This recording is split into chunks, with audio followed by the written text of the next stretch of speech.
Hi guys, so I learned that some of you still pay some agents to process your Canadian temporary visa for you, the TRV. Oh no, not under my watch. So today I'm gonna be walking you through how to apply for your Canadian temporary resident visa by yourself. And it's only gonna cost you just $100.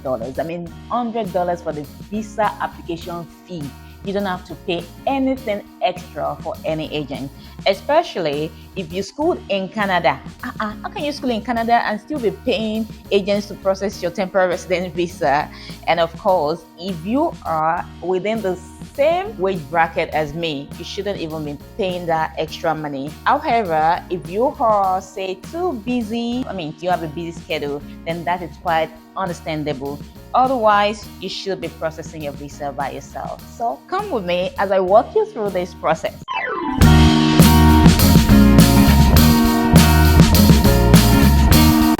So to start with, you go to your browser and search for canada.ca. You select English, of course, and if you understand French, you select French. So you look through and search for immigration and citizenship, under which you can find visit, work, study, immigrate, refugee, permanent residence, apply, check status, and all that. So you click that, then you sign in with your IRCC, that's Immigration, Refugee, Citizenship Canada. You sign in through that, and you sign into your existing account. You must have an existing account, and then you select visitor visa. So afterwards, you sign in with your IRCC secure account, this GC key or sign in partner. Then you sign in with your GC key username and password. It sends you a one-time passcode which you go to your Gmail to get, and you continue. So once you're successfully logged in, you scroll down to this part, and it says continue an application you haven't submitted yet. Ensure that there is no data available in this table, otherwise you will have to continue whatever you have pending. So for you would need to scroll down and apply to come to Canada. Yes, even though you are in Canada already. It asks you for a personal reference code. If you do not have a personal reference code, just scroll down, determine your eligibility, and click on the visitor visa, study, or work permit. So once you get to this part, it asks you some few questions you have to respond to correctly. And what would you like to come to do in Canada? Because you have your post-graduate work permit already, you say you're coming to work. Then how long are you planning to stay? You click on temporary, more than 6 months. Select the code that matches the one on your passport. Of course, you look for your country. My country is Nigeria, NGA. Select the one that suits you. And what is your current country of residence? Because you're staying in Canada, you select Canada. And do you have a family member who is a Canadian citizen or permanent resident and is over 18 years? No, I don't. What is your date of birth? Enter your date of birth, say 19, and select the month that best suits you and your date. Then you click on next. Are you a lawful permanent resident of the United States with a valid US citizenship? No is the answer. And if you are, you respond appropriately. You click on next. What is your current immigration status in Canada? So for this question, you select worker and you click next. And for these questions, most of these response will be no. So my response is no. And are you or your spouse, blah blah blah, this does not apply to me. Are you a spouse, common law, or dependent, or a child to someone who has all of these? No. So most of this response is no. Then you click next, but make sure you respond to all of these appropriately because they will do their checks. Are you a spouse or common law partner of a person who has a study permit? I'm not. You click next. Have you been told by an immigration officer that you are approved and principle of permanent residence in Canada. Say in this case, you enter the express entry pool does not mean that you have applied for permanent residence. So the response is no. And have you submitted a permanent residence application? Your express entry application does not mean that you have submitted your permanent residence application. The answer is no. And do you have a written job offer? In this case, it doesn't apply to you. So, I mean, the TRV visa does not require that you have a job offer. So you just select no and click next. You have a valid employer-specific work permit and are being abused, or there is a risk of being abused in relation to your job in Canada. In my case, is no. Click next. What is your province of territory of destination if you're visiting multiple places? I'll select where I currently live, which is British Columbia. So if you're in Ontario or Nova Scotia, you select as appropriate, as applicable. So next, what is your marital status? Single. What is your province of territory of destination?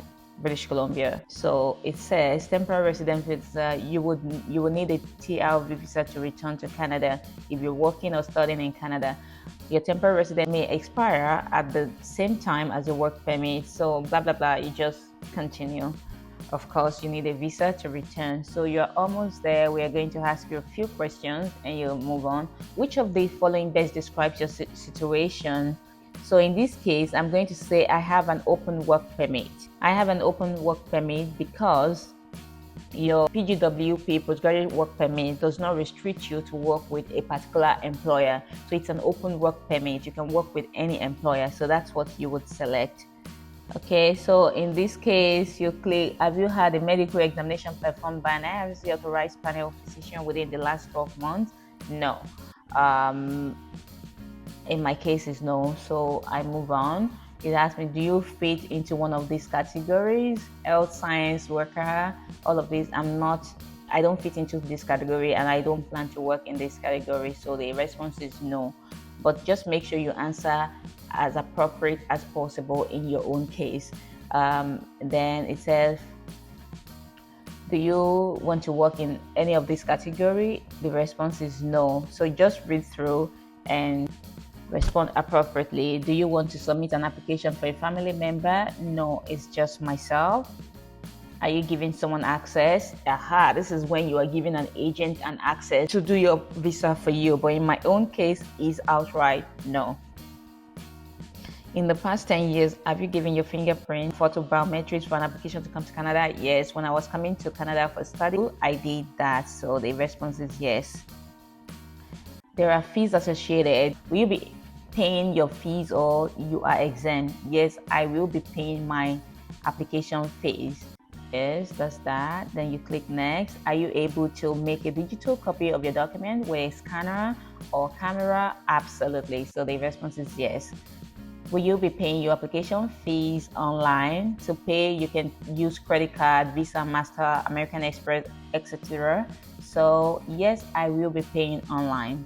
So I go next.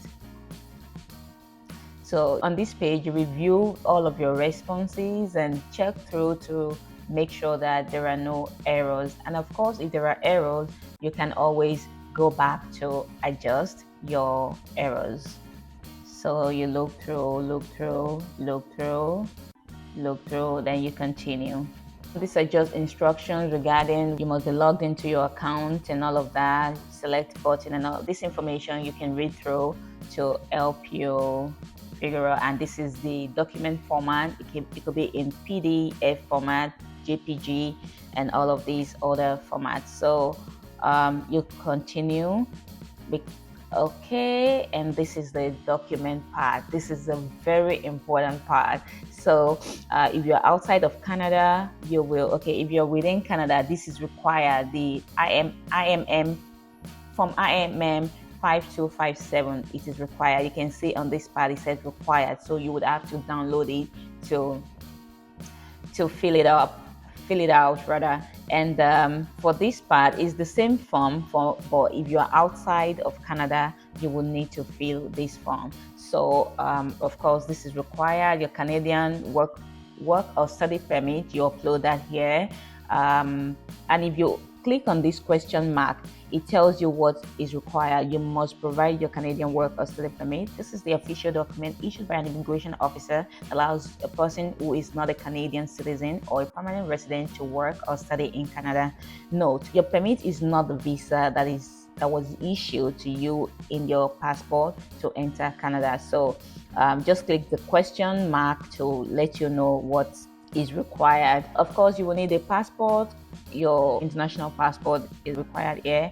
Your digital photo. This, when you click the question mark, it tells you the size that is required, and you can just use the one you used for your study permit, a few years ago, or a new one. I used the one I took recently. So and this part, if you're applying from outside of Canada, and this client information is not necessary, so these ones are just optional. And down here it tells you the amount of the visa fee is just 100 Canadian dollars, so you don't have to be paying any agent. So the next thing we will do is to fill out this form to the best of my knowledge, and of course when you're filling yours, you fill it to the best of your knowledge. So I'm gonna download this form. You click on the application, you see that you can see my cursor.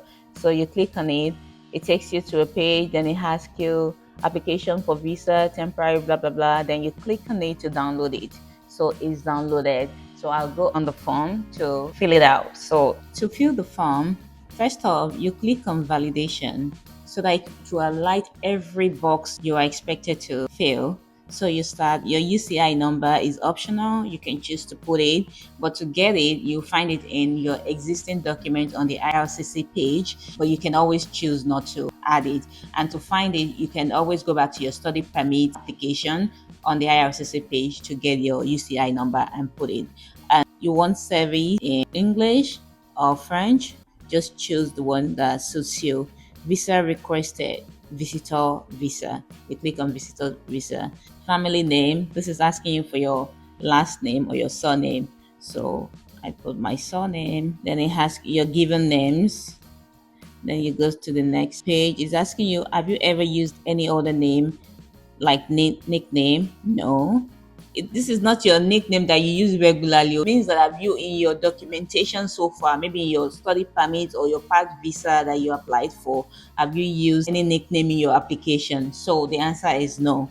Sex, you click on the drop down, your date of birth, your city and country, you click on the drop down to get your country. Of course, it's Nigeria. Citizenship, where are you from? Click on the drop down, and the next is your country of residence. You currently stay in Canada because you're applying within Canada. So I said earlier, this form is different from the one you fill when you're outside of Canada. So Canada, and your status in Canada, because you have a work permit already, so you choose worker. And from what time, then you choose current date, which is the day you are filling the form, and you pick the date your study permit expires. Then you move on to the next. Previous countries of residence. During the past 5 years, have you lived in any country or territory other than your country of citizenship or current country of territory of residence? So if you have not lived in any country more than 6 months, you say no. I've not lived in any other country more than 6 months except Nigeria and Canada. So you move on. Country where you're applying, same as country of territory. That means yes, the country I'm applying from is the same as the country that I'm living in. So your current marital status, click on this drop down and pick the one that suits you. So continue to the personal details. Have you previously been married or been in a common law relationship? No. In your case, you pick what's appropriate to you. Then languages, native language, I tell them is Yoruba. It's on the drop down. Then it asks you, are you able to communicate in English or French? So in my case, it's both. So in your own case, if you understand just English, you'll pick one. So the next question is, which language are you most at ease? Are you most comfortable with? and most comfortable in English. Have you taken a test from a designated testing agency to assess your proficiency in English or French? Yes, you must have taken the CELPIP exam or the IELTS or any other standard English exam or standard French exam. So it's yes. So they ask you for your passport number and then country that issued it, Nigeria, from the date of issue to the date it expires. So this date that it expires is the when they are issuing you your visa. So they will consider the date of your passport expiration as well as the date your biometrics expires. So if biometrics expires before the expiration of your passport, they will only issue you a visa that covers the date of your biometrics. However, if your biometrics date exceeds the date of your passport expiration, they will grant you the visa to the expiration of your passport. Do you have a national identity document? In your case, you can say no. We don't have, so we don't have to fill that part. However, if you have a national identity document, you can click yes. It asks you for the number. You put the number here, and then the country that issues is Nigeria. And for the issue date, most of the national identity number, NIM document, does not have issue date and expiration date. So you just leave it blank. And if you choose to write in your client information details as a letter of explanation about it, fine. But the IRCC understands that most countries' national documents do not have issue and expiration date. So you just move on with that. Are you a lawful permanent resident of the United States with a valid alien registration card, as in green card? No. So we go to contact information. They ask you for your house address. You put your house address details, the city. So here they are asking you residential address same as mailing address. So when they want to send you a document, yes, it's the same, except if your mailing address is different. But in Canada, most residential address are same as mailing address. So we go to telephone. Here you choose cellular, that's mobile. Then you put your phone number. The next thing is your email address. This is very important because when they want to communicate with you,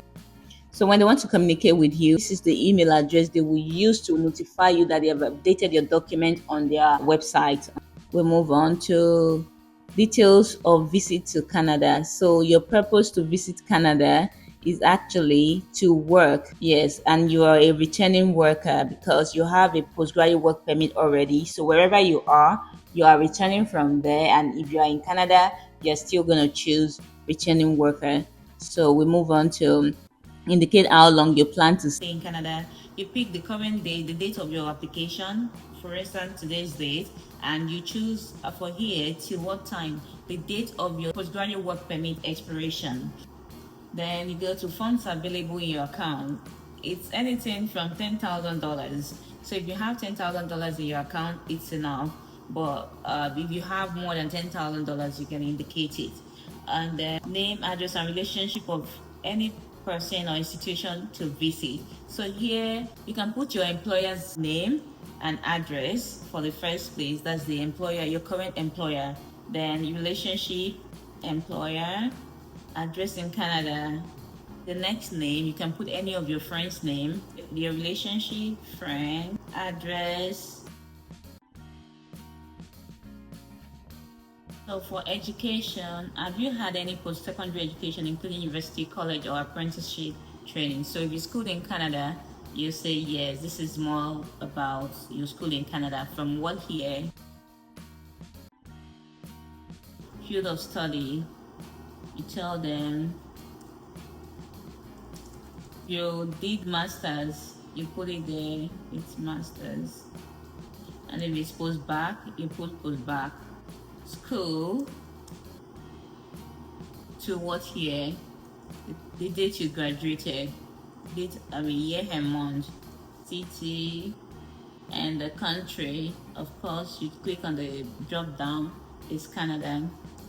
Province, click on the drop down, British Columbia.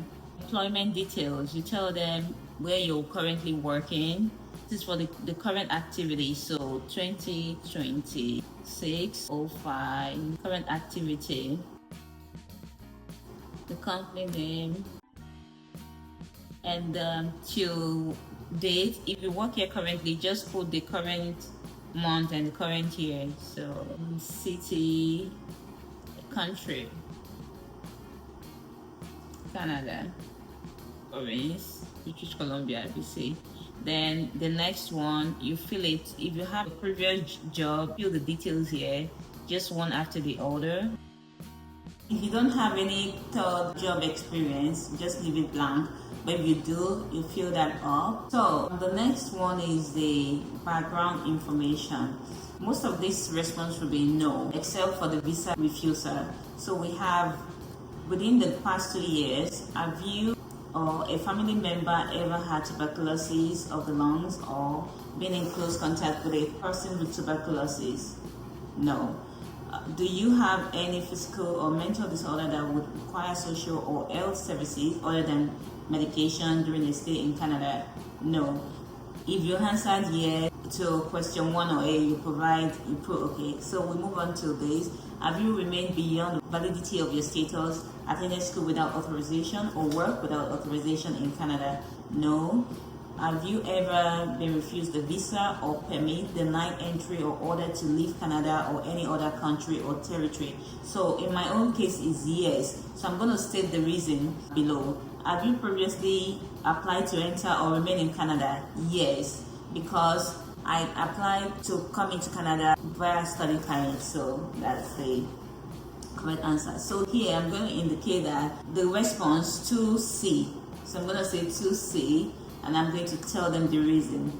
I was denied a tourism visa to the United States on February 26, 2026, based on the recent presidential proclamation that places a visa ban on citizens. So this says, have you ever committed, been arrested, been charged with or convicted of any criminal offense in any country of no. Did you serve in any military, militia or civil defense unit or serve in security organization or police force? No. Have you ever been a member associated with any political party other than or organization which engaged in advocates in violence? No. Have you ever witnessed or participated in ill treatment of prisoner or civilian, looting or desecration of any religious building? No. So we move on to signature. That's it. So you read through carefully, and do you consent to be contacted by CIC or an organization at CIC's request in the future? Yes, CIC is same as IRCC. So I consent to release of Citizenship Immigration Canada. You read through this and then you sign. I declare that I have answered all the questions in this application fully and truthfully. So here you put your full name, and you put today's date. You can click on the drop down, current date of your application. Then you validate it to be sure that there is no outstanding box to be filled. So it said validation successful. So it generates the barcode for you when you scroll down. So this is the barcode that it generates for you. That shows that your document has been validated. Then you save it on your computer and we're done. So we go back to our form to complete the upload of this document. So on the IRCC page, you say continue application, and it will bring back all those questions you answered at the start of your application. Then you just ensure to scroll through in case you have anything to correct. After this page, it asks you to continue. You click continue, and the same page I showed you earlier, you continue. Then this is the part where you upload your documents, so you read through. And this part is where we'll upload the IM 5257 form. You go to your computer, wherever it's saved, then upload it. So successful. So you return to document and check. So it says it's uploaded but not submitted. So we choose your study permit, your work permit, whatever you have, you upload that to. You return to document, your passport, you upload that to. That's the international passport. Return to document, As you upload, you keep returning to document. Then this is the digital photo.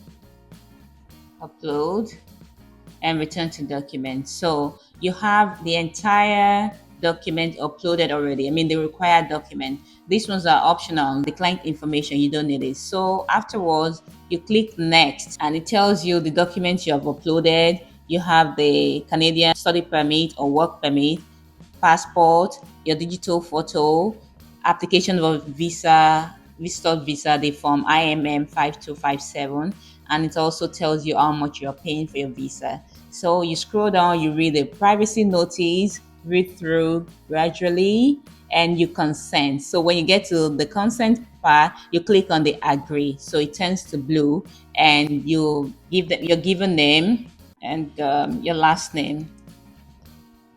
It asks you for your, this is a security question that that will always ask you, because when you're opening your IRCC page, I mean, for the first time ever, you ask you some security questions, and the security questions are about 5 of them. Then you sign. So when you sign, it also shows you what you have on the document, I mean, what you have uploaded so far, and scroll down, then you transmit. So when you transmit and pay. So it takes you to the page where it shows you how much you are paying. You transmit and pay, and it asks you for your email, your phone number, and your card details. So that's it. And after that, you check out, and that's it. You are done with your application. So, guys, we are done with applying for Canadian temporary residence visa, just like that. So you don't have to pay any agent, any agent. And if there's any part of this process that you didn't get quite all right, just let me know. Drop it in the comment section and I will respond as soon as I can. So guys, I hope this has been helpful. This information. You are only expected to pay 100 Canadian dollar to apply for a visa. And you know how much some agents charge you? Some charge you as much as $300, $400. So why should you even be paying more than what the visa requires? The only time you are permitted to pay any agent if you have a busy schedule. And of course, you shouldn't be paying more than 100 Canadian dollars. What the immigration department expects you to pay for this Canadian visa application. And that's it. Just like that. Under my watch, nobody is going to be paying any agent any awoof money except you have a busy schedule. And if you are within the same pay grade as me, no, you're not permitted to pay any extra money. Because we need to save and invest, so we are not paying any agent any money. As long as you go to school, all you need to do is to read. And if you don't understand some of these questions, that is why we have avalanche of YouTube videos, content related to these immigration visas or temporary resident visas that you can always watch on YouTube to help you and also to guide you through this process. So guys, I hope this is helpful enough. And all I am asking of you is to click the like button, comment, share, and of course, subscribe to my channel, because this will help me to grow and also to help the algorithm to reach more people. So thank you so much for watching this episode. I look forward to bringing you more informative content in no time. My name remains Taiwo Awolesi, and I'll see you on the other side.